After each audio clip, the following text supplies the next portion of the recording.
இயேசு கிறிஸ்துவின் பரிசுத்த நாமத்தில் உங்களை வாழ்த்துகிறேன். இன்றைய வார்த்தை நாம் மாற வேண்டும் என்கிற தலைப்பின் கீழாக, அவர்கள் தங்கள் பொல்லாத வழியை விட்டு திரும்பினார்கள் என்று தேவன் பார்த்து தீங்கை செய்யாதிருந்தார். யோனா 3:10. பிபிசி தொலைக்காட்சி நிறுவனம் இங்கிலாந்தில் உள்ளது.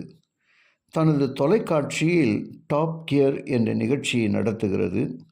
அதை நடத்துபவர் ஜெர்மி கிளார்க்சன்.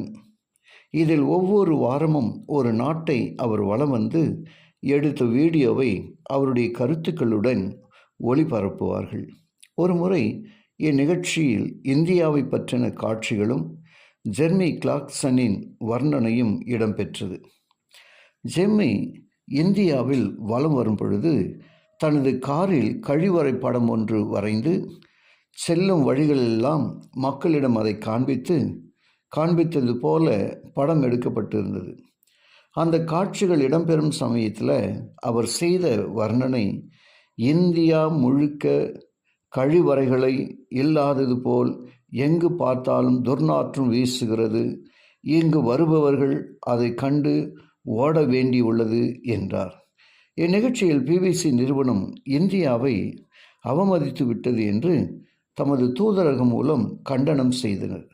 அதற்கு பிபிசி, இந்தியர்களை அவமதிக்கும் நோக்கத்தில் அந்த நிகழ்ச்சி தயாரிக்கப்படவில்லை, அதில் இந்தியாவின் சிறப்புகள், அழகிய இடங்கள், கலாச்சாரங்களும் இடம்பெற்றுள்ளன. எனவே அந்நிறுவனம் வருத்தம் தெரிவிக்க தேவையில்லை என்று விளக்கம் கொடுத்து வருத்தம் தெரிவிக்க மறுத்துவிட்டது. ஒருமுறை அமெரிக்காவிலிருந்து இந்தியா வந்த 2 விருந்தினர்கள் எங்கு பார்த்தாலும் தெருக்களின் குப்பைகளையும் தெருக்களின் ஓரங்களையும் மக்கள் நடமாடும் இடங்களிலும் காணப்பட்ட மனித கழிவுகளை கண்டு ஏன் இப்படி என்று என்னிடம் கேட்டபொழுது வெட்கி தலை குனிந்தேன். அவமானமாக இருந்தது.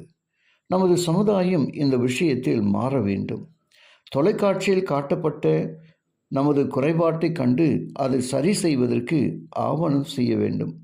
தவறை யார் சுட்டி காண்பித்தால் என்ன, தவறை திருத்திக் கொள்ள வேண்டும் என்ற ஆவிக்குரிய வாழ்க்கையிலும் தவறை திருத்திக் கொள்ளும் ஆலோசனைகளுக்கு அநேகர் எதிர்ப்பு தெரிவிக்கின்றனர்.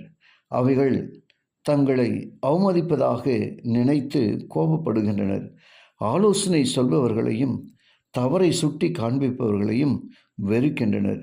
இது எங்களது தனிப்பட்ட வாழ்க்கை, இதில் தலையிட வேண்டாம் என்று சொல்லிவிடுகின்றனர். என் நிலை கிறிஸ்துவளாக நம்மத்தியில் மாற வேண்டும். உங்கள் தவறுகள் சுட்டி காண்பிக்கப்படுவதை விரும்புகிறீர்களா? ஜெபிப்போம். கிருபையுள்ள நல்ல பிதாவே, உமக்கு நன்றி சொல்கிறோம் அப்பா. உம்மை நாங்கள் ஸ்தோத்திரிக்கிறோம்.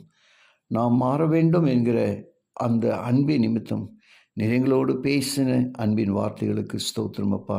கேட்ட ஒவ்வொருவரையும் நீங்கள் ஆசீர்வதிங்க. இயேசுவின் வழியாக ஜெபிக்கிறேன் நல்ல பிதாவே. ஆமென்.